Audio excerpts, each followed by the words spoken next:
चलो मित्रों, छठा चैप्टर में आनुवंशिकतानो आणवीय आधार आ चैप्टर में આપણે વાત કરવી છે વિકૃતિ અને જનીન સંકેત। જો કે સમગ્ર ટોપિક એક્ઝામની દ્રષ્ટિએ બહુ મહત્વનો નથી, છતાં પણ એમાં એક તો પોઈન્ટ મ્યુટેશન શું છે, મારે બે શબ્દોની ખાસ સમજૂતી આપવી છે।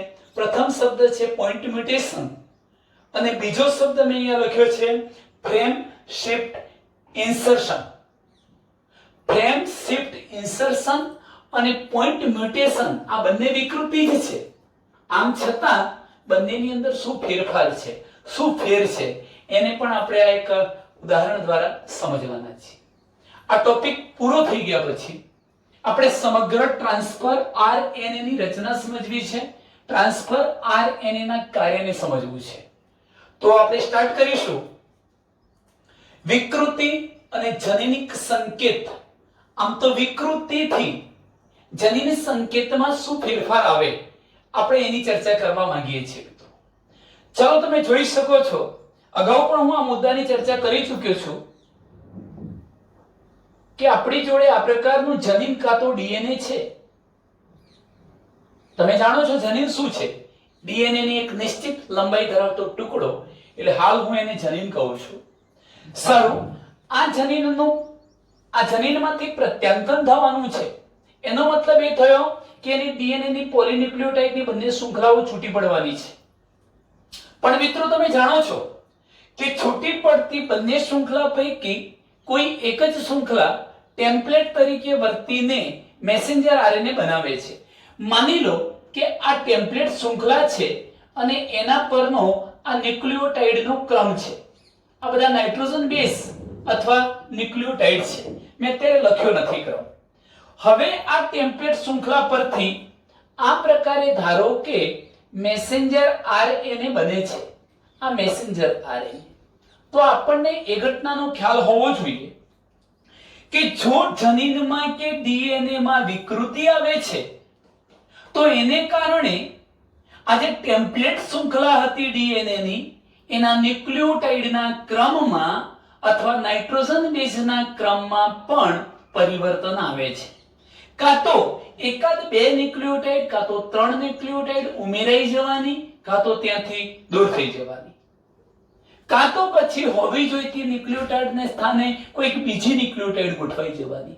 અને આ રીતે જ્યારે ટેમ્પલેટ શૃંખલા વિકૃતિવાળી બને છે તો એના કારણે નિર્માણ પામતું જે મેસેન્જર આરએનએ હતું એ મેસેન્જર આરએનએ પણ વિકૃતિવાળું બનવાનું અને પરિણામ સ્વરૂપે આ મેસેન્જર આરએનએ પર ત્રણ ક્રમિક ન્યુક્લિયોટાઇડનું જૂથ, જેને આપણે જનીન સંકેત કહીએ છીએ, એ જનીન સંકેતમાં પણ પરિવર્તન આવી જવાનું, વિકૃતિ આવવાની। તો આ અનુસંધાનમાં કહી શકાય કે વિકૃતિ અને જનીન સંકેત, તો જો જનીન દ્રવ્ય કે ડીએનએ માં વિકૃતિ સર્જાય છે તો જનીન સંકેતમાં પણ વિકૃતિ સર્જાઈ શકે। ચલો હવે ક્રમિક રીતે આ બધા મુદ્દાઓને સમજવા પ્રયત્ન કરીએ। જનીન અને ડીએનએ વચ્ચેના પરસ્પર સંબંધો વિકૃતિ દ્વારા આપણે સરળતાથી સમજી શકીએ। કોની વચ્ચે?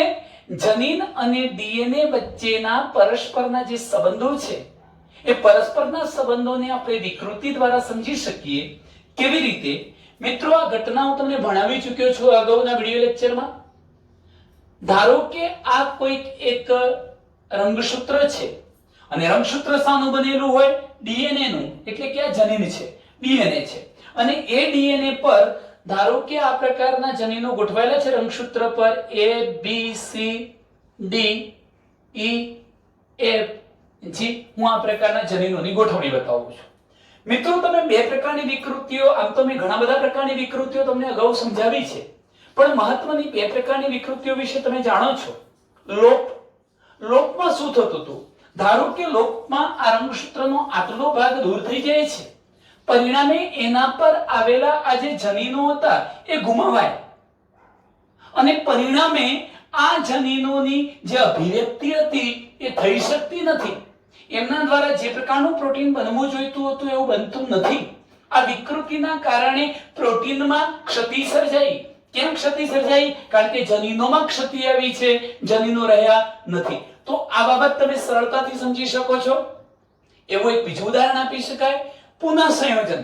પુનઃસંયોજનમાં તમને ખબર છે કે કોઈ ધારો કે બીજો રંગસૂત્ર છે, એનો જનીન દ્રવ્યનો અથવા જનીનો કેટલાક આ રંગસૂત્ર સાથે ઉમેરાઈ જાય તો હોવા જોઈતા જનીનોની સ્થાને જનીનોની સંખ્યા વધી જવાની, પરિણામે લક્ષણો પણ બદલાઈ જવાના. કદાચ આ જનીનોની સક્રિયતામાં પણ વધારો થઈ જવાનો. તો એમ કહી શકાય જનીન અને ડીએનએ વચ્ચેના પરસ્પરના સંબંધો આપણે વિકૃતિની ઘટના દ્વારા સમજાવી શકીએ છીએ.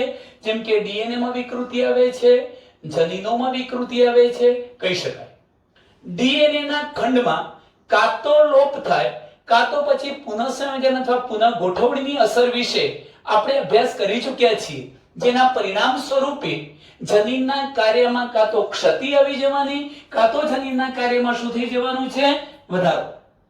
કેટલાક વધારાના લક્ષણો પણ અભિવ્યક્ત થઈ શકે, એટલે જનીનના કાર્યમાં વધારો થઈ જશે કાં તો ક્ષતિ આવી શકે. ચલો મિત્રો, હવે હું જે મહત્વનો પોઈન્ટ છે એની ચર્ચા કરું છું, પોઈન્ટ મ્યુટેશન. અને એક બીજો મારે ટોપિક તમને સમજાવવો છે, frame shift insertion. Point mutation શું છે? આ ઘટનાને આપણે સરળતાથી સમજીએ. પોઈન્ટ મ્યુટેશન કોને કહેવાય? પહેલા તો પોઈન્ટ મ્યુટેશન ને તમને એક શબ્દમાં સમજાવો તો કોઈ પણ જનીનની અંદર જે ન્યુક્લિયોટાઇડનો ક્રમ આવેલો છે, ધારો કે આ માની લો કે ડીએનએ છે, ડીએનએ ની ટેમ્પલેટ શૃંખલા પર આ નિશ્ચિત ક્રમ છે. હું તમને ઉદાહરણથી આ ઘટના સમજાવું. ધારો કે આ છઠ્ઠા નંબરનું સ્થાન છે, છઠ્ઠા નંબરનું સ્થાન. આમે તમે જાણો છો મિત્રો કે પોઈન્ટ મ્યુટેશનનું મારે શ્રેષ્ઠ કોટીનું ઉદાહરણ આપવું છે તો એ ઉદાહરણ સિકલ સેલ એનિમિયાનું આપી શકાય. હવે સિકલ સેલ એનિમિયા રોગની અંદર શું થાય છે તો તમે જાણો છો કે હિમોગ્લોબિનની આલ્ફા સાંકળ નહીં પરંતુ બીટા ગ્લોબિન સાંકળ હતી, એના છઠ્ઠા સ્થાને જ્યાં ખરેખર ગ્લુટામિક એસિડ નામનો એમિનો એસિડ જોડવાવો જોઈતો હતો એની જગ્યાએ વેલાઇન નામનો એમિનો એસિડ જોડાઈ જાય છે. એટલે બીટા જે ગ્લોબિન સાંકળ હતી એ ક્ષતિયુક્ત બને છે. આ પ્રકારની જે ખામી છે એને આપણે સિકલ સેલ એનિમિયા કહીએ છીએ અને એ પોઈન્ટ મ્યુટેશનનું ઉદાહરણ છે. એમાં શું ઘટના બની તમે જુઓ મિત્રો કે છઠ્ઠા સ્થાને મેં પણ સમજાવવાનો પ્રયત્ન કર્યો છે કે ડીએનએ માં બે શૃંખલાઓ હતી. ધારો કે છઠ્ઠા સ્થાને શૃંખલા પર G ક્રમ છે તો એની સામેની ટેમ્પલેટ શૃંખલા પર CTC ક્રમ હશે. હું અહીંયા CTC ક્રમ લખું છું, CTC ક્રમ મેં લખ્યો છે. કઈ શૃંખલા છે? આ ટેમ્પલેટ શૃંખલા છે. યાદ રાખજો, આ ડીએનએ ની ટેમ્પલેટ શૃંખલા છે. હવે આ ટેમ્પલેટ શૃંખલા પરથી જ્યારે મેસેન્જર આરએનએ બને છે ત્યારે આ છઠ્ઠા સ્થાને તમે જોઈ શકો છો કે ખરેખર જો CTC હોત તો એની સામે મેસેન્જર આરએનએ માં ક્રમ કયો આવવો જોઈએ? G, T ની સામે A અને C ની સામે G. જો G એ G ક્રમ આવી જાય બીટા સાંકળમાં તો આ G એ કોનું? ગ્લુટામિક એસિડ અથવા ગ્લુટામિક એસિડ નામના એમિનો એસિડનું સ્થાન સૂચવે અને એ જ એમિનો એસિડ છઠ્ઠા સ્થાને આવીને ગોઠવાઈ જાય તો હિમોગ્લોબિન નોર્મલ એટલે સામાન્ય બને, કોઈ પણ પ્રકારની ક્ષતિ સર્જાતી નથી. પરંતુ હવે મિત્રો પોઈન્ટ મ્યુટેશન જોજો, અહીંયા વિકૃતિ સમજો કે ધારો કે હિમોગ્લોબિન ડીએનએ ની ટેમ્પલેટ શૃંખલા પર છઠ્ઠા સ્થાને જ્યાં CTC બેઝ અથવા ન્યુક્લિયોટાઇડનો ક્રમ હોવો જોઈતો તો એની જગ્યાએ હું ખાલી એક જ ન્યુક્લિયોટાઇડને બદલી નાખું છું. જોજો, ટેમ્પલેટ શૃંખલા પર એક જ ન્યુક્લિયોટાઇડને બદલી નાખીએ, હું T ની જગ્યાએ કોને મૂકી દઉં છું? એને મૂકી દઉં છું. ધારો કે અહીંયા હું T ની જગ્યાએ કોને મૂકી દઈશ? એને મૂકી દઈશ. એટલે ડીએનએ માં વિકૃતિ આવી. જો ડીએનએ માં વિકૃતિ આવે તો અહીંયા એની સામે કોણ ગોઠવાઈ જાય? યુ ગોઠવાઈ જાય. ક્રમ શું બની ગયો? ક્રમ શું બની ગયો છે મિત્રો? અહીં તમે જોઈ શકો છો ક્રમ કયો બનવાનો છે? મેસેન્જર આરએનએ પરનો ક્રમ બદલાઈ જવાનો. જી યુ જી ક્રમ થયો. જી યુ જી ક્રમ થયો. પણ અહીંયા હું તમને વેલાઇન નો તો કયો છે? એયુજી નથી, જીયુજી થઈ જશે. જો કેવી રીતે? ધારો કે અહીંયા મેં ફેરફાર કરી બતાવ્યો છે ટેમ્પલેટ શૃંખલા તરીકે. આને નથી ગણી, નીચેની ગણવાની છે. સી ટી સી હોય તો ખરેખર નોર્મલ કયું બનવું જોઈએ? જી એ જી. એટલે પહેલા તમે એમ સમજી લો સી ટી સી હતું તો શું બનશે? જી એ જી બનતું હતું. પરંતુ ફેરફાર શું થઈ ચૂક્યો છે? એ ફ્રેમમાં ફેરફાર થયો, એની જગ્યાએ ટી માં ફેરફાર થયો, એટલે ટેમ્પલેટ શૃંખલા કેવી બની ગઈ? એ વાળી બની ગઈ. હવે ટેમ્પલેટ શૃંખલા એ વાળી બની જાય તો એની સામે સંકેત કયો થઈ જાય? સી ની સામે જી, એની સામે કયો થઈ જાય? યુ, અને સી ની સામે કયો થઈ જાય? જી. તો જી યુ જી બની ગયો. એનો મતલબ એ થયો કે હવે ત્યાં ગ્લુટામિક એસિડ નથી જોડાતું, પરંતુ ગ્લુટામિક એસિડની જગ્યાએ ત્યાં કોણ જોડાઈ જાય છે? વેલાઇન જોડાઈ જાય છે. વેલાઇન જોડાઈ જવાના કારણે બીટા જે સાંકળ હતી એ કેવી બની જવાની છે? ખામીયુક્ત બની જાય છે. આ પ્રકારની જે ખામી આવી એને આપણે સિકલ સેલ એનિમિયા નામનો રોગ કહીશું. તો હવે આ વાક્ય રચના સમજો. અહીં મિત્રો તમે જોઈ શકો છો પોઈન્ટ મ્યુટેશનનું શ્રેષ્ઠ ઉદાહરણ છે સિકલ સેલ એનિમિયા, જેમાં હિમોગ્લોબિનની બીટા સાંકળ એટલે બીટા ગ્લોબિન સાંકળ જે હતી એ માટેના જનીનમાં એક જ બેઝ જોડમાં ફેરફાર થાય છે. એક જ બેઝ જોડ એટલે ધારો કે આ નાઇટ્રોજન બેઝ એક હતો, એની સામે એની પણ ફેરફાર થવાનો. એક જ બેઝ જોડમાં ફેરફાર પરિવર્તન થવાથી ગ્લુટામિક એસિડની જગ્યાએ કોણ ગોઠવાઈ જાય છે? વેલાઇન ગોઠવાય છે.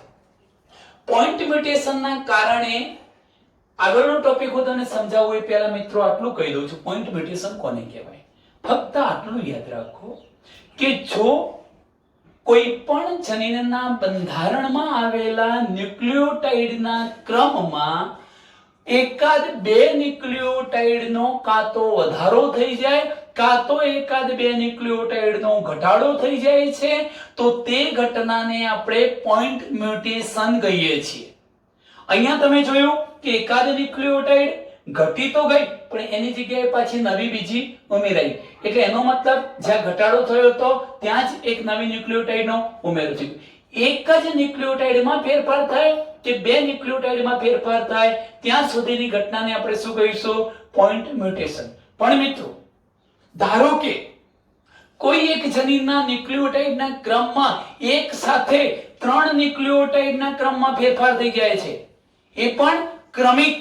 ત્રણ ન્યુક્લિયોટાઇડ એક સાથે કાં તો ઉમેરાઈ જાય નવી બીજી ત્રણ, ફરી પાછી ત્રણ, ફરી પાછી તો ત્રણ ત્રણ ના ગુણકમાં ઉમેરાય, કાં તો પછી ત્રણ ત્રણ ના ગુણકમાં દૂર થઈ જાય. એને પરિણામે શું થવાનું કે ત્રણ ન્યુક્લિયોટાઇડ ધારો કે ઉમેરાઈ છે તો આખો એક જનીન સંકેત ઉમેરાઈ જવાનો, ફરી બીજી ત્રણ ન્યુક્લિયોટાઇડ ઉમેરાઈ, બીજો જનીન સંકેત ઉમેરાઈ જવાનો, પરિણામ સ્વરૂપે બે એમિનો એસિડ ઉમેરાઈ જવાના. તો મારો કહેવાનો આશય એવો છે કે જે પ્રકારની વિકૃતિમાં એક સાથે ત્રણ ત્રણ ના ગુણકમાં જો ન્યુક્લિયોટાઇડ ઉમેરાઈ જતી હોય કે ન્યુક્લિયોટાઇડ દૂર થઈ જતી હોય, એના પરિણામે મેસેન્જર આરએનએ પર જે જનીન સંકેતો બનવાના છે એમાં પણ ત્રણ ત્રણ ના ગુણકમાં વધારો થઈ જવાનો કાં તો ત્રણ ત્રણ ના ગુણકમાં ઘટાડો થઈ જવાનો. એના ફળ સ્વરૂપે બનનારું જે પ્રોટીન છે એમાં એમિનો એસિડ પણ ત્રણ ત્રણ ના ગુણકમાં ઉમેરાઈ જવાના કાં તો ત્રણ ત્રણ ના ગુણકમાં ઓછા થઈ જવાના. આ પ્રકારની જે વિકૃતિ છે મિત્રો એને આપણે ફ્રેમ શિફ્ટ ઇન્સર્શન અથવા લોક પ્રકારની વિકૃતિ તરીકે ઓળખાવીએ છીએ. તો આટલે સુધી તમને ખ્યાલ આવી ચૂક્યો હશે. ફક્ત એકાદ ન્યુક્લિયોટાઇડ કે બે ન્યુક્લિયોટાઇડની વધઘટ થવી, ઉમેરાવી દૂર થવી પોઈન્ટ મ્યુટેશન, કાં તો એકાદ બદલાઈ જવી પોઈન્ટ મ્યુટેશન, પણ ત્રણ ન્યુક્લિયોટાઇડ બદલવા આવી, ત્રણ ત્રણ ના ગુણકમાં ઉમેરાઈ જવી કાં તો દૂર થઈ જવી. તો આ પ્રકારની જે વિકૃતિ છે એને આપણે ફ્રેમ શિફ્ટ ઇન્સર્શન તરીકે ઓળખાવીશું, લોપ વિકૃતિ તરીકે ઓળખાવીએ છીએ. હવે મારે આ ઘટનાને ઉદાહરણથી સમજાવવી છે. કેટલાક આપણે ઉદાહરણો આપી શકીએ. જોજો કે પોઈન્ટ મ્યુટેશનના કારણે બંધારણીય જનીનમાં આ ધારો કે આ બધા આખું જનીન છે, આખું એક જનીન હતું, અહીંથી માંડીને આટલે સુધી આર થી માંડીને પી સુધી આખું એક સળંગ જનીન છે, અને એ જનીનમાં બધા શબ્દો જે લખેલા છે એ તમારે ન્યુક્લિયોટાઇડનો ક્રમ છે એમ સમજવાનું છે. અને તમને ખબર છે કે 3 ક્રમિક ન્યુક્લિયોટાઇડ જે જનીન પર હતા એ જ્યારે પ્રત્યાંકન પામશે ત્યારે 3 ન્યુક્લિયોટાઇડનો બનેલો જનીન સંકેત બનાવવાના છે. તો આના દ્વારા એક જનીન સંકેત, બીજો જનીન સંકેત, ત્રીજો, ચોથો જનીન સંકેત, એટલે 4 એમિનો એસિડ ગોઠવવા જોઈએ. હાલ આપણે આવી માનસિક તૈયારી રાખીએ છીએ. ધ્યાન રાખજો. આપણી જોડે પહેલું પ્રથમ વાક્ય છે કે Ram has red cap. Ram જોડે લાલ રંગની ટોપી છે. Ram has red cap. આ વાક્યની અંદર આપણે ક્રમશઃ શું કરીએ છીએ મિત્રો?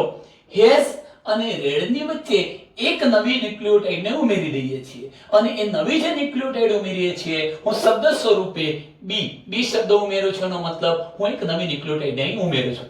તો આ જે રીડિંગ ફ્રેમ આપણે વાંચન ક્રિયા કરી, આ ખરેખર તો શું છે? મેં માત્ર એમ કહ્યું કે આ આર એ એમ આ બધા જે શબ્દો છે એ જે ન્યુક્લિયોટાઇડ છે. હવે હું એ ન્યુક્લિયોટાઇડને વાંચું છું, આખી ફ્રેમને વાંચું છું. જોજો કે રામ હેઝ રેડ કેપ. મેં ભાષાંતર કર્યું, અર્થઘટન કર્યું કે રામ જોડે લાલ રંગની ટોપી છે. આ ભાષાંતર કર્યું. તો આખી આ રીડિંગ ફ્રેમમાં શું બદલાવ આવ્યો છે? જો બી ઉમેરવાથી, એક ન્યુક્લિયોટાઇડ ઉમેરવાથી રામ હેઝ આટલે સુધી તો બરોબર. હવે વાક્ય રચના બદલાઈ ગઈ. B R E break, B C A P. આ પી એક ન્યુક્લિયોટાઇડ પેલા બે ની જોડે હતી એ ત્યાંથી દૂર થઈ ગઈ, 3 ના જોડકા બન્યા. એમાં તમે જોઈ શકો છો હેઝ અને રેડ માં આપણે બી ઉમેર્યું તો બી આર સાથે જોડાઈ ગયો, બી આર ઈ થઈ ગયું. આ પણ વિકૃતિ કહી શકાય. હવે તમે શું કરશો? હેઝ અને રેડ વચ્ચે બે અક્ષર, બે ન્યુક્લિયોટાઇડ ઉમેરો છો. જેમ કે બે ન્યુક્લિયોટાઇડ ઉમેરે છો, કઈ બી તો ખરી, પણ વધારાની આઈ. તો તમે જુઓ વાક્ય રચના શું થાય છે? રામ હેઝ એટલે આટલે સુધી તો બરોબર. પછી હું બી આઈ ઉમેરું છું, એની સાથે આર જોડાઈ જાય એટલે બી આઈ આર બીર થઈ ગયું, ઈ ડી સી એપી થઈ ગયું. પી હતું એની જગ્યાએ આ એ આની જોડે આવી ગયો. હવે આપણે શું કરીએ છીએ? આટલે સુધીની ઘટના બરોબર છે મિત્રો, પોઈન્ટ મ્યુટેશન. હવે જોજો હું કોઈ 3 ની વાત કરું છું, એક સાથે 3 અક્ષરો નવા ઉમેરી દઈએ છીએ. બી આઈ તો ખરું જ, જી નવો ઉમેરીએ આ બેની વચ્ચે. તો જોજો Ram has big red cap. એનો મતલબ રામ જોડે લાલ રંગની મોટી ટોપી છે. જો રીડિંગ ફ્રેમમાં આખો બદલાવ થઈ ગયો. એક બે ન્યુક્લિયોટાઇડ ઉમેરીશું, આ રીડિંગ ફ્રેમનો અર્થ બદલાઈ ગયો, આનો બદલાઈ ગયો. જ્યારે 3 ન્યુક્લિયોટાઇડ ઉમેરો છો ત્યારે પણ એનો અર્થ કેવો થઈ જાય છે? બદલાઈ જાય છે. હવે આપણે એવું નથી કરવું, આ વાક્ય રચનામાંથી એક પછી એક આ રેડ જે શબ્દ છે, રેડ શબ્દ, એમાંથી એક પછી એક ન્યુક્લિયોટાઇડને ઓછી કરી જોઈએ. ચાલો શું થાય છે જુઓ. પહેલી વાક્ય રચના શું બનવાની? તો રામ હેઝ, કયો શબ્દ હતો આપણી જોડે? બિગ શબ્દ. આપણે શું કરીએ છીએ? રામ હેઝ ઈ, હા અહીંયા જોજો મિત્રો, કયા વાક્યમાં આપણે સુધારો કરીએ છીએ? હવે આ વાક્યમાંથી આર ઈ ડી એટલે રેડ અક્ષરને એક પછી એક દૂર કરી પુનરાવર્તિત કરવાથી આ 3 અક્ષરોનું વાક્ય નીચે મુજબ બને છે. પહેલું વાક્ય કયું છે? રામ હેઝ. આપણે આર ઈ ડી માંથી આર પ્રથમ કાઢી નાખ્યો છે, માત્ર ઈ ડી સી રહ્યું, પછી એપી છૂટું પડ્યું. હું ફરી કોને કાઢીશ? ઈ ને કાઢીશ એટલે Ram has D C A પી રહેશે. પછી પાછો હું કોને કાઢીશ? આર ઈ ડી એટલે આપણે કોને? ડી ને પણ કાઢી નાખીશું. તો જોજો Ram has C A P cap. અર્થ બદલાઈ ગયો. રામ હેઝ કેપ, રામ જોડે ટોપી છે. તો 3 વાક્યોમાં અહીંયા વાક્ય રચના જોઈ શકો છો. રામ જોડે લાલ રંગની ટોપી હતી, રામ જોડે લાલ રંગની મોટી ટોપી હતી, રામ જોડે ટોપી છે. ત્રણેય વાક્ય રચનાઓમાં પરિવર્તન થઈ ગયું. આને શું કહી શકાય? વિકૃતિ. એમાં જે ત્રીજો છેલ્લો શબ્દ મેં લખ્યો એમાં એક સાથે 3 ન્યુક્લિયોટાઇડ ઉમેરાઈ ગઈ છે, કાં તો એક સાથે 3 ન્યુક્લિયોટાઇડ દૂર થઈ ગઈ છે. તો એ ઘટનાને આપણે ફ્રેમ શિફ્ટ ઇન્વર્શન સાથે જોડી શકીએ મિત્રો. ચલો અહીં જોઈ શકો છો. આ વ્યાખ્યા કહું છું કે આમ એક અથવા બે બેઝના ઉમેરાવાથી અથવા દૂર થવાથી તે સ્થાને રીડિંગ ફ્રેમમાં પરિવર્તન આવી જાય છે. એક કે બે ન્યુક્લિયોટાઇડ ઉમેરાવાથી કે પછી અહીંયા આ વાક્યમાં તમે જોયું તો એક કે બે ન્યુક્લિયોટાઇડ દૂર થઈ જવાથી રીડિંગ ફ્રેમમાં પરિવર્તન આવી જાય છે. પણ યાદ એ રાખવાનું છે કે ધારો કે અહીંયા આ શબ્દો ઉમેરાયા નવા કાં તો આ શબ્દો દૂર થાય તો અહીંથી પછી તો ફેરફાર થશે, પણ આગળની રીડિંગ ફ્રેમમાં કોઈ જ ફેરફાર થતો નથી. રામ હેસ, રામ હેસ, રામ હેસ, તો આગળની રીડિંગ ફ્રેમ તો એની એ જ રહે છે, પણ નવી ન્યુક્લિયોટાઇડ ઉમેરવાથી કે લોપ થવાથી પાછળની જે રીડિંગ ફ્રેમ છે એમાં પરિવર્તન આવી જાય છે. તો જોઈ શકો છો આમ એક અથવા બે પેજના ઉમેરવાથી કે દૂર થવાથી તે સ્થાને રીડિંગ ફ્રેમમાં પરિવર્તન આવી જાય છે. આ ઘટનાને પોઈન્ટ મ્યુટેશન કહેવાય. હવે મેં તમને આ સમજાવ્યું જોજો કે ત્રણ અથવા તેના ગુણકમાં બેઝનો એટલે ન્યુક્લિયોટાઇડનો ઉમેરો થઈ જવો કે પછી 3 કે 3 ના ગુણકમાં દૂર થઈ જવી, દૂર થવાથી એક અથવા તેના ગુણકમાં ગુણક પ્રમાણે સંકેતનો ઉમેરો. એટલે ધારો કે 3 ન્યુક્લિયોટાઇડ ઉમેરી છે તો એક જનીન સંકેત વધી જવાનો, એક એમિનો એસિડ વધી જવાનો. ફરી 3 ના ગુણકમાં બીજા 3 ન્યુક્લિયોટાઇડનો ધારો કે ઉમેરો કર્યો છે, બે જનીન સંકેત વધી જવાના, બે એમિનો એસિડ વધી જવાના. તમે ટોટલ 9 ન્યુક્લિયોટાઇડ ઉમેરી છે તો 3 સંકેતો વધી જવાના, 3 એમિનો એસિડ વધવાના. આવો 3 ના ગુણકમાં ફેરફાર થવાનો. તો 3 અથવા તેના ગુણકમાં બેઝનો ઉમેરો કે એને દૂર કરવામાં આવે તો એક અથવા તેના ગુણક પ્રમાણે સંકેતનો એટલે જનીન સંકેતનો ઉમેરો થાય કાં તો પછી દૂર પણ થઈ શકે. તેનાથી એક અથવા ગુણક પ્રમાણે ઘણા બધા એમિનો એસિડનો ઉમેરો થઈ શકે અથવા દૂર થઈ શકે. મિત્રો વાક્ય રચનામાં તમને ખબર પડી છે કે કોઈ એક જનીન પર જે ન્યુક્લિયોટાઇડ આવેલા હતા સામાન્ય સ્થિતિમાં એમાં આપણે 3 ન્યુક્લિયોટાઇડ ઉમેરી દઈએ 3 વખત, 3 ના ગુણકમાં 3 વખત ઉમેરી તો જનીન સંકેત જો 3 ન્યુક્લિયોટાઇડ ઉમેરવાથી એક જનીન સંકેત, પાછી 3 ઉમેરવાથી બીજો જનીન સંકેત, પાછી 3 ઉમેરવાથી ત્રીજો જનીન સંકેત. એક એકના ગુણકમાં જનીન સંકેતમાં પણ વધારો થયો અને એ જ પ્રમાણે દરેક જનીન સંકેત દ્વારા એક એક એમિનો એસિડ ઉમેરાતો જાય એટલે એક એકના ગુણક પ્રમાણમાં એમિનો એસિડમાં પણ પરિવર્તન આવી શકે. એથી ઉલટું કે હું જનીનમાં આવેલા ન્યુક્લિયોટાઇડના ક્રમને 3 ના અનુસંધાનમાં દૂર કરું 3 ના ગુણકમાં તો એક એક જનીન સંકેત ઓછો થતો જવાનો, એક એક એમિનો એસિડ પણ પ્રોટીનમાં કેવો થતો જવાનો, ઓછો થતો જવાનો. મિત્રો આ ઘટનાને આપણે શું કહી શકીએ? ફ્રેમ શિફ્ટ ઇન્સર્શન, લોપ વિકૃતિ કહી શકીએ. મેં સિકલ સેલ એનિમિયાનું ઉદાહરણ તમને પોઈન્ટ મ્યુટેશન માટે આપ્યું હતું. આ ડીએનએ છે, ડીએનએ ની બંને શૃંખલાઓ છે, એમાંની આ નીચેની શૃંખલા ટેમ્પલેટ તરીકે વર્તે છે એમ સમજી લો. કારણ કે મૂળ શૃંખલામાં ફેરફાર થાય તો ટેમ્પલેટમાં તો ફેરફાર થવાનો જ છે. પરિણામે એના દ્વારા બનનારું જે મેસેન્જર આરએનએ હતો એનો જનીન સંકેત પણ બદલાઈ જવાનો.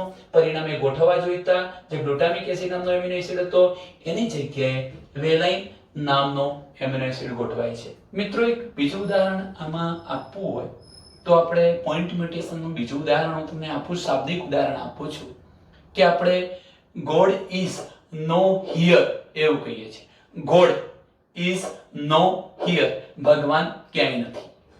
પણ હવે હું શું કરીશ? નો શબ્દ છે તો નો માં ઓ ની પાછળ જે છોટા શબ્દ તરીકે હિયર શબ્દ લખેલો હતો એમાંથી h ને ઉઠાવી અને હું નો ની જોડે કરી દઉં છું, અથવા તો w ને ઉઠાવી અને આપણે o ની જોડે કરી દઈએ છીએ તો વાક્ય રચના બદલાઈ જવાની. ગોડ ઇઝ નાઉ હિયર, ભગવાન અહીંયા જ છે. એટલે આખી રીડિંગ ફ્રેમનો જે અર્થ હતો એ મિત્રો બદલાઈ જાય છે. આ પ્રકારની જે વિકૃતિઓ છે આપણે પોઈન્ટ મ્યુટેશન અને શું ભણ્યા ફ્રેમ શિફ્ટ ઇન્સર્શન, આ બંનેને વિકૃતિ અને જનીન સંકેતના અનુસંધાનમાં લઈ શકીએ. ચાલો મિત્રો, આમાં બહુ મહત્વના પોઈન્ટ નથી, ખાલી આ બે જ શબ્દો હતા પોઈન્ટ મ્યુટેશન અને ફ્રેમ શિફ્ટ ઇન્સર્શન, આ બે જ શબ્દોને આપણે ધ્યાને લઈશું. બાકીની કોઈ જ બાબત આપણે યાદ રાખવાની જરૂરિયાત નથી. એવું જરૂરી નથી કે અહીં વાક્ય રચના લખી છે એ જ પ્રકારની વાક્ય રચના આપણે લખવી, આપણે આપણી રીતે પણ શબ્દોને અહીંયા ગોઠવી શકીએ. ચાલો મિત્રો, હવે સૌથી મહત્વની બાબત છે એ કઈ આપણે એને સમજવા પ્રયત્ન કરીએ છીએ. તો આજે સૌથી મહત્વની બાબત છે મિત્રો, જોજો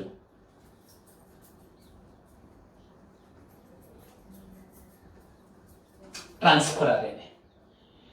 ટ્રાન્સફર આરએનએ ની મેં અહીંયા રચના બતાવી છે. એમાં મેં બે મોડેલ બતાવ્યા છે. એક આ પ્રકારનું મોડેલ અહીંયા બતાવ્યું છે કે એનું એ જ છે, બહુ ઝાઝો ફેરફાર નથી. પણ આ પ્રકારની રચના સર્વપ્રથમ જોવામાં આવી, જેને આપણે હેરપિન મોડેલ તરીકે ઓળખાવીએ છીએ. અને ત્યાર પછી રોબર્ટ હોલી નામના વૈજ્ઞાનિકે 1964 માં ક્લોવર લીફ મોડેલ રજૂ કર્યું.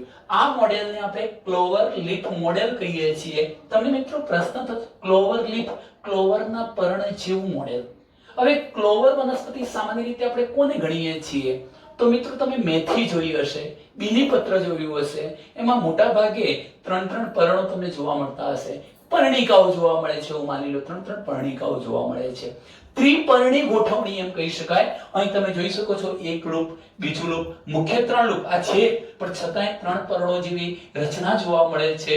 એટલે ક્લોવર લીફ મોડેલ ત્રિપર્ણી મોડેલ પણ કહેવાય. અને શું કહીશું આપણે? ત્રિપર્ણી મોડેલ તરીકે પણ આપણે ઓળખાવી શકીએ. ચાલો મિત્રો, ટ્રાન્સફર આરએનએ શું છે એની ચર્ચા કરતા પહેલા હું તમને એક બાબત સમજાવી દઉં. જરા બરોબર ધ્યાનથી સમજી લેજો આ બાબતને, જેને અગાઉ પણ આપણે સમજી ચૂક્યા છીએ. હું આટલા પોઈન્ટની અહીંયા ચર્ચા કરું છું. જોજો મિત્રો,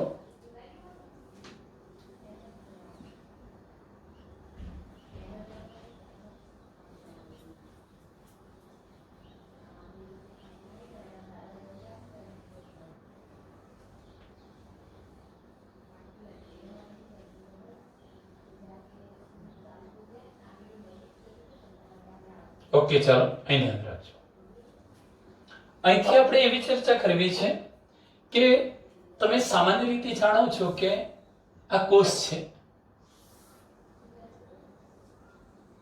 આ કોષ છે મિત્રો. કોષની અંદર કોષ કેન્દ્ર હોય છે. કોષની અંદર કોષ કેન્દ્ર હોય છે અને કોષ કેન્દ્રની અંદર જનીન ડીએનએ આવેલું છે. આપણને એ પણ ખબર છે કે આ ડીએનએ એ કેવા પ્રકારના પ્રોટીનનું નિર્માણ કરવું છે કોષરસમાં એની માહિતી ધરાવે છે. પણ એ પોતે કોષરસમાં જઈ શકતું નથી અને પરિણામ સ્વરૂપે એ પોતાનામાં રહેલી જે માહિતી હતી એને જનીન સંકેતો સ્વરૂપે મેસેન્જર આરએનએ ને આપી દે છે. આ ઘટનાને આપણે પ્રત્યાંગન કહીએ છીએ. હવે આ મેસેન્જર આરએનએ ત્યાંથી સ્થળાંતરિત થઈ કોષની અંદર જ્યાં રિબોઝોમ નામની અંગિકા આવેલી છે ત્યાં જઈને ગોઠવાઈ જાય છે.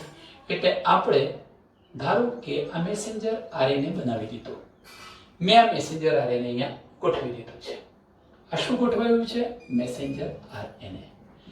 હવે મિત્રો તમે જાણો છો કે આ મેસેન્જર આરએનએ પર જે ન્યુક્લિયોટાઇડનો ક્રમ છે એમાં કેવું પ્રોટીન બનાવવું છે એ માટેની માહિતીનો સંગ્રહ થયેલો છે.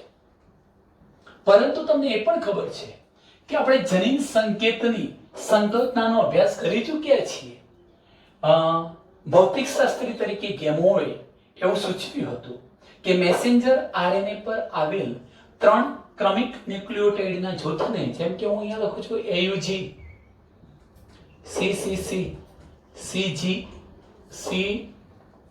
GCG, GAA, AUG અથવા AAA.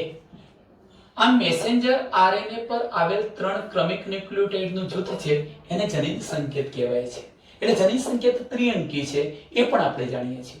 પણ સાથે સાથે તમને એ બાબતનો પણ ખ્યાલ છે કે આ જે જનીન સંકેત છે એ ચોક્કસ પ્રકારના એમિનો એસિડનું સ્થાન સૂચવે છે કે ભાઈ AUG, મારો શબ્દ AUG છે તો હું મારી સમક્ષ ફક્ત AUG કોના માટેનો છે? મિથિયોનિન માટેનો. તો મિથિયોનિન જ લાવીને ગોઠવીશ, બીજા કોઈને નહીં. અહીંયા AUG સામે મિથિયોનિન ગોઠવવો જોઈએ. ધારો કે ઉદાહરણ આપો CCC સેરીન માટે છે, આ આર્જિનિન માટે હોય, તો જે જનીન સંકેત જેના માટેનો હોય એવો જ એમિનો એસિડ ત્યાં આવીને ગોઠવવો જોઈએ. પણ પરિસ્થિતિ એ થાય છે મિત્રો કે એમિનો એસિડ ક્યાં છે? તો બધા જ એમિનો એસિડ અસ્ત વ્યસ્ત કોષ રસની અંદર આવેલા હોય છે.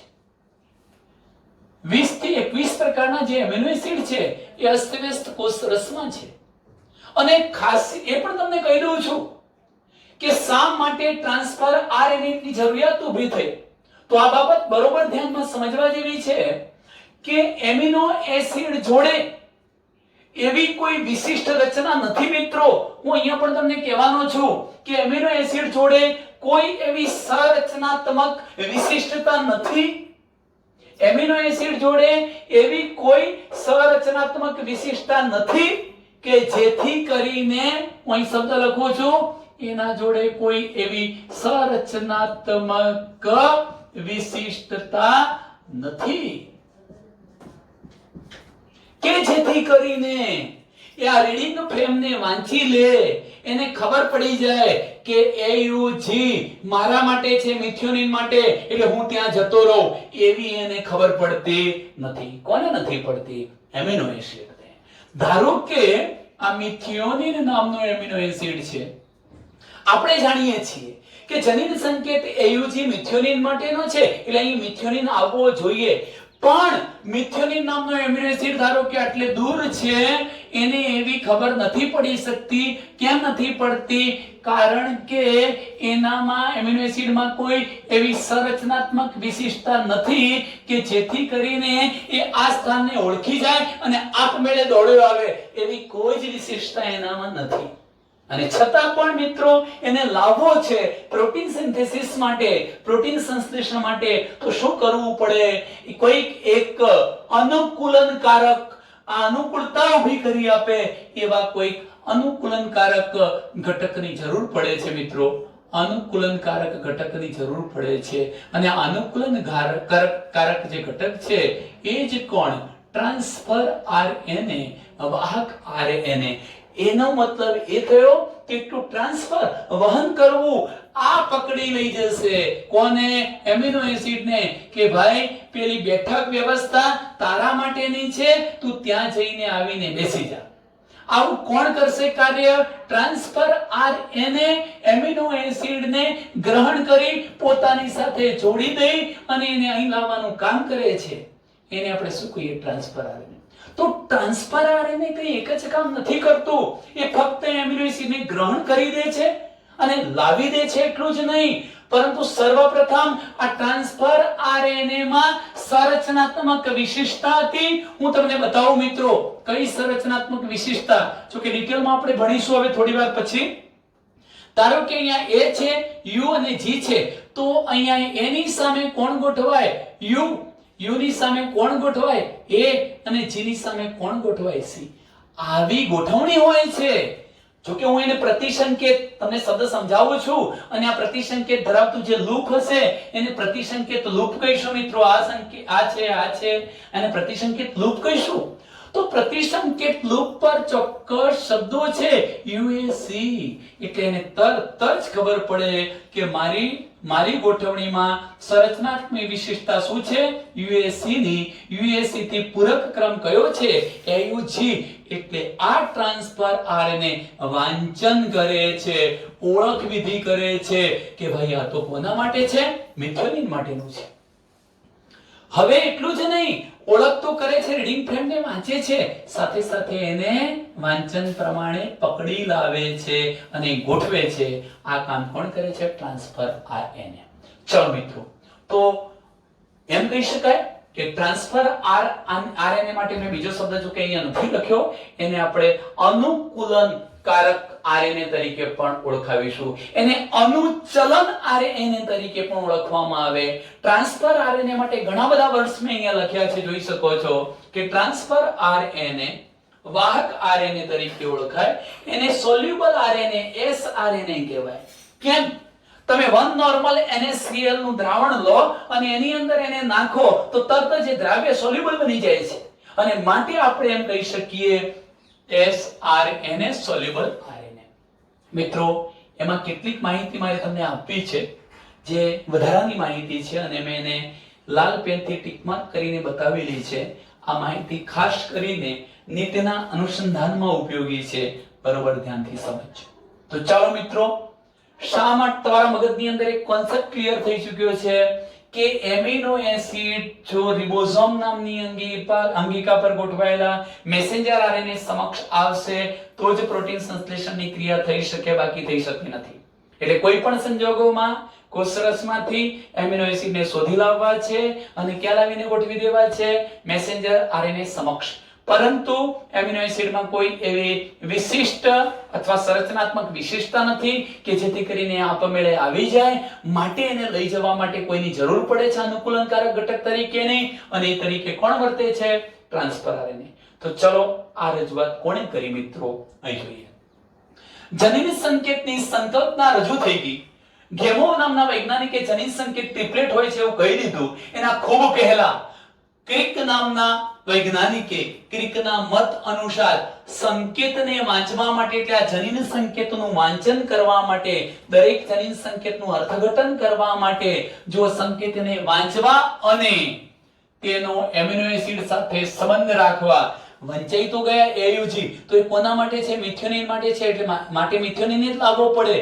એટલે ટૂંકમાં જનીન સંકેતની સંકલ્પના રજૂ થઈ એના ઘણા સમય પહેલા ક્રિક નામના વૈજ્ઞાનિકે શું કહી દીધું કે જનીન સંકેતને વાંચવાની વ્યવસ્થા હોવી જોઈએ અને એને અનુરૂપ એમિનો એસિડને ગોઠવવાની પણ વ્યવસ્થા હોવી જોઈએ, ક્રિયાવિધિ હોવી જોઈએ, એવું મંતવ્ય રજૂ કર્યું. તો જનીન સંકેતની સંકલ્પનાના ખૂબ પહેલા ક્રિકના મત અનુસાર સંકેતને વાંચવા અને એમિનો એસિડ સાથેનો સંબંધ શું છે, એમિનો એસિડ સાથેના સંબંધને રાખવા માટેની ક્રિયાવિધિ હોવી જોઈએ એવી એને ધારણા કરી.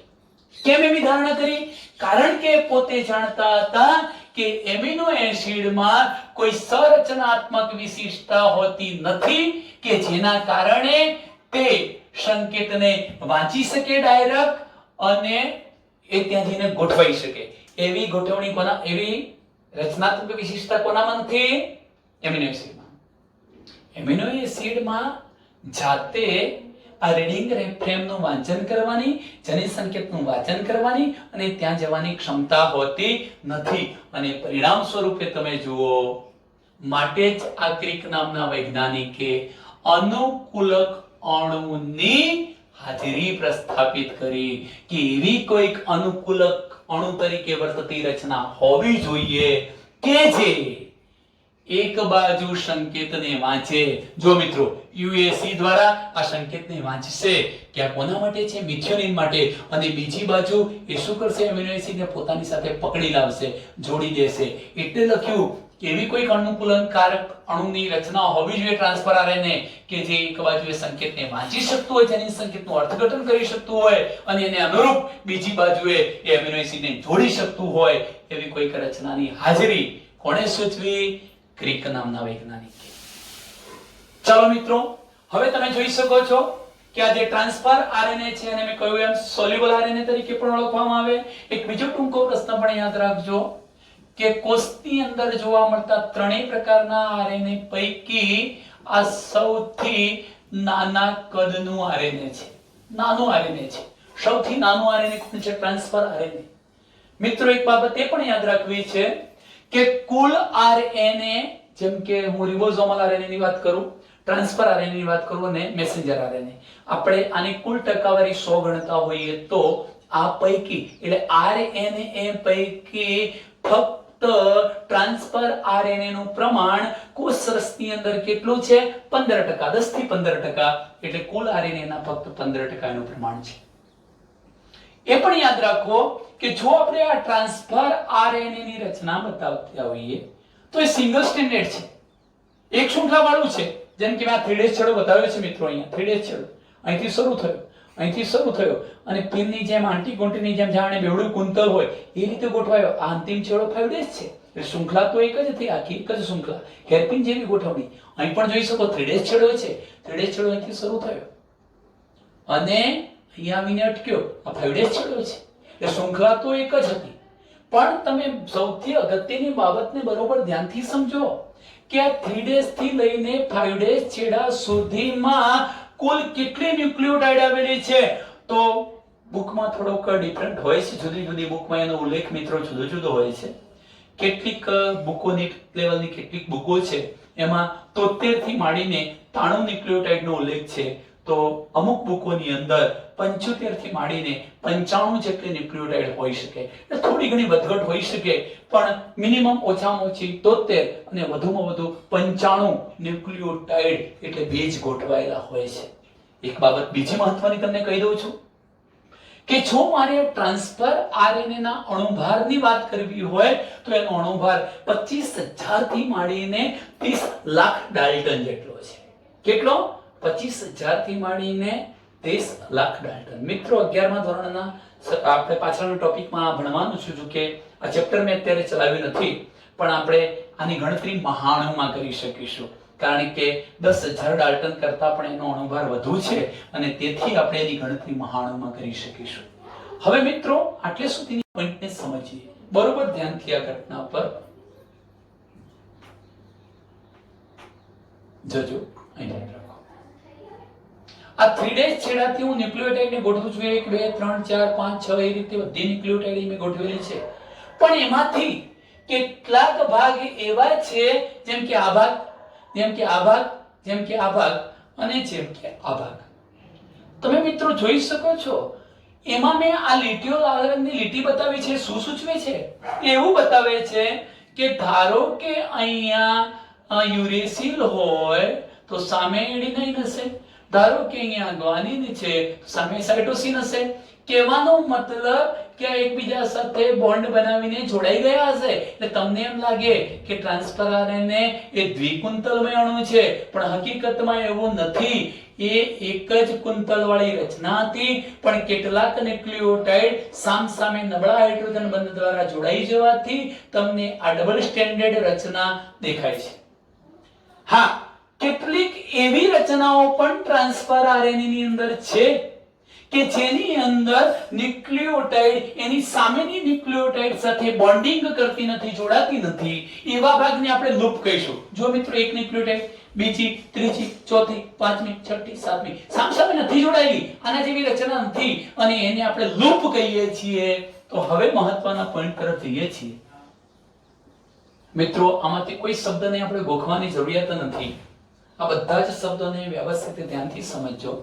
કેટલીક વાર નીટ લેવલમાં આમાંથી પણ ટૂંકો પ્રશ્ન પૂછાઈ શકે. લૂપના આધારે ન્યુક્લિયોટાઇડની સંખ્યા પૂછી શકે. ટી સાઈ ડી લૂપના જે અર્થઘટન છે એને વિકલ્પો સ્વરૂપે પૂછી શકે. એટલે બરોબર ધ્યાનથી સમજજો. પહેલા તો ટ્રાન્સફર આરએનએ ની અંદર 4 ભુજાઓ છે. કેટલી ભુજાઓ છે મિત્રો? 4 ભુજાઓ. કઈ કઈ 4 ભુજાઓ છે? ચલો, આ એક ભુજા, બીજી ભુજા, ત્રીજી ભુજા અને ચોથી ભુજા. પણ સાથે સાથે હું તમને એક પણ કહેવા માંગુ છું કે ટ્રાન્સફર આરએનએ ની અંદર 4 લૂપ આવેલા છે. લૂપ મેં તમને કહ્યું હતું કે જ્યાં ડબલ સ્ટેન્ડર્ડ રચના નથી બનતી, સિંગલ સ્ટેન્ડર્ડ રચના હોય છે, એને આપણે લૂપ કહીએ છીએ. 4 લૂપ ક્યાં છે મિત્રો? એક લૂપ મેં લખેલું છે ટી સાઈ સી લૂપ, બીજું લૂપ મેં લખેલું છે પ્રતિસંકેત લૂપ, ત્રીજું લૂપ લખ્યું છે ડી લૂપ અથવા DHU લૂપ, અને ચોથું લૂપ તમે આ વેરિયેબલ લૂપ જોઈ શકો છો. કોની કોની વચ્ચે છે? ટી સાઈ સી અને પ્રતિસંકેત લૂપની વચ્ચેનું જે લૂપ છે એને વેરિયેબલ લૂપ તરીકે આપણે ઓળખાવીએ છીએ. આમ ટ્રાન્સફર આરએનએ ને 4 ભુજાઓ છે. કેટલી ભુજા છે મિત્રો? 4 ભુજાઓ છે અને 4 પ્રકારના લૂપ છે. હવે મારે તમને મહત્વનો પોઈન્ટ એ સમજાવવો છે મિત્રો કે આ શબ્દો શું છે? ટી સાઈ સી, પ્રતિસંકેત લૂપ, DHU લૂપ. આ શબ્દો શું છે અને એનું ફંક્શન કાર્ય શું છે? બંનેની ઘટનાને સમજીએ.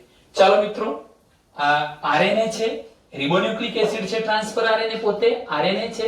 ટ્રાન્સફર આરએનએ એટલે તમે બધા એવું વિચારતા હશો કે એની અંદર સામાન્ય ન્યુક્લિયોટાઇડ તરીકે કોણ કોણ આવેલી હોવી જોઈએ?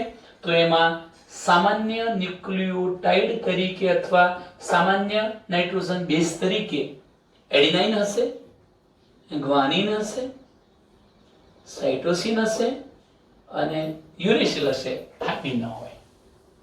હોય ના હોય, કેમ કે આરએનએ છે એટલે આરએનએ ના બંધારણમાં થાઇમિનની જગ્યાએ યુરેસિલ હોવો જોઈએ. એટલે આપણા મગજની અંદર એક કોન્સેપ્ટ અત્યારે એવો ક્લિયર છે કે સામાન્ય ન્યુક્લિયોટાઇડ તરીકે A G C U ચાર પ્રકારની ન્યુક્લિયોટાઇડ છે અથવા ચાર પ્રકારના બેઝ છે, પણ ટ્રાન્સફર આરએનએ ની અંદર કેટલાક સ્થાન એવા પણ છે કે જે સ્થાનની અંદર આ સામાન્ય ન્યુક્લિયોટાઇડ ઉપરાંત એબનોર્મલ અસામાન્ય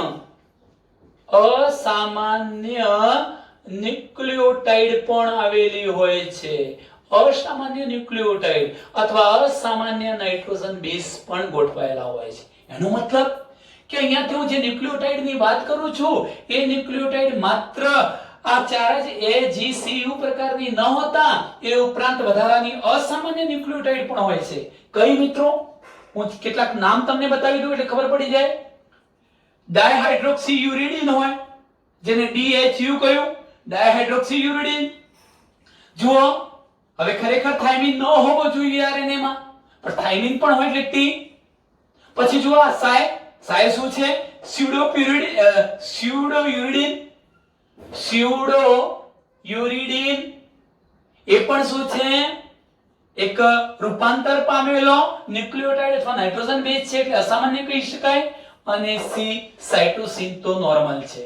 સાંભળજો, તમે વિચારી શકો છો, એક તો આઇસોલિન અથવા આઇસોલિનની પણ આપણે વાત કરી શકીએ. તો હું જે શબ્દ બોલું છું, ડાયહાઇડ્રોક્સીયુરિડીન બોલું છું, થાઇમિન બોલું છું, સ્યુડોયુરિડીન બોલું છું, આવા અસામાન્ય ન્યુક્લિયોટાઇડ પણ આવેલા હોય અને એના આધારે આ લૂપને નામ અપાયા છે બે પ્રકારના લૂપ, ખાસ DHU loop, T C loop. મિત્રો, T નો મતલબ ત્યાં ક્યાંક થાઇમિન પણ ગોઠવાયેલો છે ન્યુક્લિયોટાઇડ તરીકે, સાય એટલે સ્યુડોયુરિડીન પણ ગોઠવાયેલો છે અને C એટલે સાઇટોસિનનું પ્રમાણ પણ અહીંયા વધુ હશે. તો આને T C લૂપ કહીશું. એક મુદ્દો. બીજો, અહીંયા આ ભાગની અંદર DHU મેં શબ્દ લખ્યો છે, ડાયહાઇડ્રોયુરિડીન નામના ન્યુક્લિયોટાઇડ ગોઠવાયેલા હશે, માટે આને DHU લૂપ અથવા D લૂપ કહેવાય. એ પણ કહી દઉં સાથે સાથે કે આ T C લૂપની અંદર 1 2 3 4 5 6 અને 7 તમે જોઈ શકો છો. 1 2 3 4 5 6 અને 7 ન્યુક્લિયોટાઇડ ગોઠવાયેલા છે. આ લૂપની અંદર તમે જોઈ શકો છો 1 2 3 4 5 6 7 8 9 10 11 12 ન્યુક્લિયોટાઇડ ગોઠવાયેલા છે. જ્યારે પ્રતિસંકેત લૂપ છે એની અંદર 1 2 3 4 5 6 અને 7 જ ન્યુક્લિયોટાઇડ ગોઠવાયેલા છે. આ બે વચ્ચેનું જે લૂપ છે એને શું કહેવાય? Variable loop. હવે પ્રશ્ન એ થાય કે ટ્રાન્સફર આરએનએ માં ચાલો પ્રતિસંકેત લૂપ તો ખૂબ મહત્વનું છે, તો એનો મતલબ આ બે મહત્વના નથી? આ પણ છે અને આ છેડો પણ મહત્વનો છે. ચાલો મિત્રો ચર્ચા કરીએ છીએ. સર્વપ્રથમ એક બાબત વિચારો કે આ ટ્રાન્સફર આરએનએ ને ક્યાં જઈને એમિનો એસિડ ને મૂકવાનો છે? મેસેન્જર આરએનએ પર જઈને. મેસેન્જર આરએનએ ક્યાં છે? રિબોઝોમ પર. હું તમને ટ્રાન્સલેશનની ઘટનામાં સમજાવીશ, ભાષાંતરની ઘટનામાં, કે રિબોઝોમમાં મોટો અને નાનો એકમ હશે, એ પૈકી રિબોઝોમના એકમ સાથે આ ટ્રાન્સફર આરએનએ નો ભાગ જોડાવવો જોઈએ. માટે મેં લખ્યું છે કે આ જે T C લૂપ છે એ રિબોઝોમ જોડાણ સ્થાન છે. એ ભાગ રિબોઝોમને જેવો ટચ થશે, રિબોઝોમ પર જઈને ગોઠવાશે કે તરત જ પોતાના એમિનો એસિડને ત્યાં મુક્ત કરી શકશે. આ એક બાબત. બીજી બાબત મિત્રો, DHU નું શું કામ છે? તો જુઓ, એમિનો એસિડ સિન્થેટેજ જોડાણ સ્થાન કહેવાય. એમિનો એસિડ સિન્થેટેજ નામના ઉત્સેચકને જોડે છે. અને એટલું જ નહીં, એના એ જોડાવાના કારણે બીજું શું થવાનું કે આ જે ભાગ છે એ એમિનો એસિડની ઓળખ કરે છે કે અમારે કયા એમિનો એસિડને અહીંયા ગોઠવવાનો છે, અને જે એમિનો એસિડ નિષ્ક્રિય છે એને સક્રિય કરવાનું પણ કામ કરે. ટૂંકમાં આ જે લૂપ છે એમિનો એસિડ સિન્થેટેજ ઉત્સેચકનું જોડાણ સ્થાન છે. આ જે લૂપ છે એના કારણે એમિનો એસિડની ઓળખ થઈ શકે છે, એમિનો એસિડ સક્રિય બની શકે છે. હવે મહત્વનો ત્રીજો પોઈન્ટ આવ્યો, પ્રતિસંકેત લૂપ. ચાલો પ્રતિસંકેત લૂપ શું છે મિત્રો એને આપણે સમજીએ. ધારો કે મારી જોડે અહીંયા હા મેં બતાવ્યું છે, અહીંયા જુઓ, આ શું છે? મેસેન્જર આરએનએ છે. મેસેન્જર આરએનએ પર કોણ આવેલું હોય? જનીન સંકેત. ધારો કે મેસેન્જર આરએનએ પર જનીન સંકેત છે AUG. મિત્રો આ યાદ રાખજો કે જનીન સંકેત અથવા સંકેત ફક્ત મેસેન્જર આરએનએ પર હોય, પણ હું પ્રતિસંકેતની વાત કરતો હોઉં તો પ્રતિસંકેત હંમેશા ટ્રાન્સફર આરએનએ પર હોય. તો આ ધ્યાન રાખો કે જો મેસેન્જર આરએનએ પરનો જનીન સંકેત AUG હોય, AUG હોય, તો એની સામે પૂરક ન્યુક્લિયોટાઇડનો ક્રમ ધરાવતો 3 ન્યુક્લિયોટાઇડનો ક્રમ ધરાવતું જે જૂથ છે એને આપણે શું નામ આપીએ છીએ? પ્રતિસંકેત. પ્રતિસંકેત ક્યાં આવેલો હોય? ટ્રાન્સફર આરએનએ પર પ્રતિસંકેત ધરાવતા લૂપને આપણે કેવું લૂપ કહીએ છીએ? પ્રતિસંકેત લૂપ. તો એ પણ યાદ રાખો.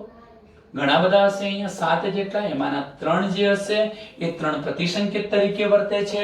જો મેસેન્જર આરએનએ પરનો જનીન સંકેત AUG હોય તો ટ્રાન્સફર આરએનએ પરનો પ્રતિસંકેત UAC થઈ જવાનો, જેથી કરીને ટ્રાન્સફર આરએનએ નો આ જે 3' છેડો હતો તે ભાગમાં આવીને એમિનો એસિડ જોડાઈ જશે.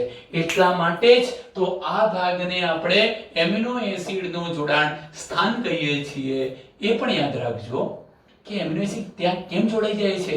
કારણ કે આ 3' છેડે OH આલ્કોહોલિક સમૂહ છે, હાઇડ્રોક્સિલ સમૂહ છે OH. આ OH અને તમે જાણો છો કે એમિનો એસિડમાં પણ C double bond C double OH carboxyl ક્રિયાશીલ સમૂહ હોય, એક બાજુ એમિનો સમૂહ હોય. આવા સમૂહ હોવાના કારણે એમની વચ્ચે બોન્ડિંગ થઈ જશે, એ જોડાઈ જશે અને પોતે ખેંચી લેશે. એટલે એમ કહી શકાય આ ટ્રાન્સફર આરએનએ નો એમિનો એસિડને ગ્રહણ કરતો છેડો આ છે. પ્રતિસંકેત લૂપથી વિરુદ્ધ છેડે એનું જોડાણ સ્થાન આવેલું છે. એટલા માટે જ મેં કહ્યું હતું અહીંયા વાક્ય કે જે એક બાજુએ સંકેતને ઓળખે. કોના દ્વારા ઓળખશે? આ પ્રતિસંકેત દ્વારા. મારી સામેનો સંકેત કયો છે એને ઓળખશે. જેમ કે સામેનો સંકેત AUG. એટલે આ શું થઈ ગયું? આ સંકેતને ઓળખવાનું કામ કરશે. કોના દ્વારા કરશે? કારણ કે અહીં શું આવેલું હશે? પ્રતિસંકેત. એના દ્વારા એ સંકેતને ઓળખશે અને બીજા છેડે શું કરશે? એમિનો એસિડને જોડી દે છે. મિત્રો તમે અહીંયા કેટલાક શબ્દો જોઈ શકો છો. મેં આટલું કહી દીધું તમને. ટ્રાન્સફર આરએનએ ની 4 ભુજાઓ છે અને 4 પ્રકારના લૂપ છે. ટ્રાન્સફર આરએનએ માં એક પ્રતિસંકેત લૂપ આવેલું છે. આ પ્રતિસંકેત લૂપ કહેવાય. આ પ્રતિસંકેત લૂપ કહેવાય જે સંકેતને પૂરક હોય. એટલે આ જે જનીન સંકેત હતો એ જનીન સંકેતને પૂરક છે. એટલે અહીંયા જે ક્રમ હશે મિત્રો એ જનીન સંકેતને પૂરક. એની સામે કોણ? U. U ની સામે કોણ? A. અને G ની સામે કોણ? તો પ્રતિસંકેત એ જનીન સંકેતને પૂરક છે એમ કહી શકાય. ટ્રાન્સફર આરએનએ માં એમિનો એસિડનો સ્વીકાર્ય છેડો હોય છે જે એમિનો એસિડ સાથે જોડાઈ જાય છે. કોષમાં આવા 61 પ્રકારના ટ્રાન્સફર આરએનએ જોવા મળે છે. મિત્રો પ્રત્યેક એમિનો એસિડ માટે વિશિષ્ટ પ્રકારનો ટ્રાન્સફર આરએનએ એનો મતલબ કે મેથિયોનિનનું વહન કરવું છે તો મેથિયોનિન ટ્રાન્સફર આરએનએ, સેરીનનું વહન કરવું છે તો સેરીન ટ્રાન્સફર આરએનએ, માની લો કે ટ્રિપ્ટોફેનનું વહન કરવું છે તો ટ્રિપ્ટોફેન ટ્રાન્સફર આરએનએ, પ્રોલાઇનનું વહન કરવું હોય તો પ્રોલાઇન ટ્રાન્સફર આરએનએ. એ રીતે પ્રત્યેક એમિનો એસિડના વહન માટે વિશિષ્ટ પ્રકારના ટ્રાન્સફર આરએનએ આવેલા હોય છે. પ્રારંભ માટેના જે ટ્રાન્સફર આરએનએ છે એને પ્રારંભિક ટ્રાન્સફર આરએનએ કહેવાય. પ્રોટીન સંશ્લેષણનો પ્રારંભ કરવા માટે સર્વપ્રથમ એમિનો એસિડને ગોઠવશે એને આપણે પ્રારંભિક ટ્રાન્સફર આરએનએ કહીશું. સમગ્ર આ જે રચના છે એ ઊંધાયેલ આકારની દેખાય છે ટ્રાન્સફર આરએનએ, ખાસ કરીને હેરપિન મોડેલની અંદર. અને પછી મિત્રો મેં તમને કહ્યું હતું સમાપ્તિ સંકેત માટે કોઈ ટ્રાન્સફર આરએનએ નથી. ધારો કે આ મેસેન્જર આરએનએ પર UAA આ એક સમાપ્તિ સંકેત આવી જાય તો ત્યાં એમિનો એસિડને લાવવા માટે કોઈ જે ટ્રાન્સફર આરએનએ હોતો નથી. મિત્રો અહીં સુધીની ઘટનાનો આપણે અભ્યાસ કર્યો છે. આટલે સુધી આપણે યાદ કરીશું. બાકીનું જે ભાષાંતરની ઘટના છે એને નેક્સ્ટ વિડિયો લેક્ચરમાં જોઈશું. અસ્તુ. જય હિન્દ.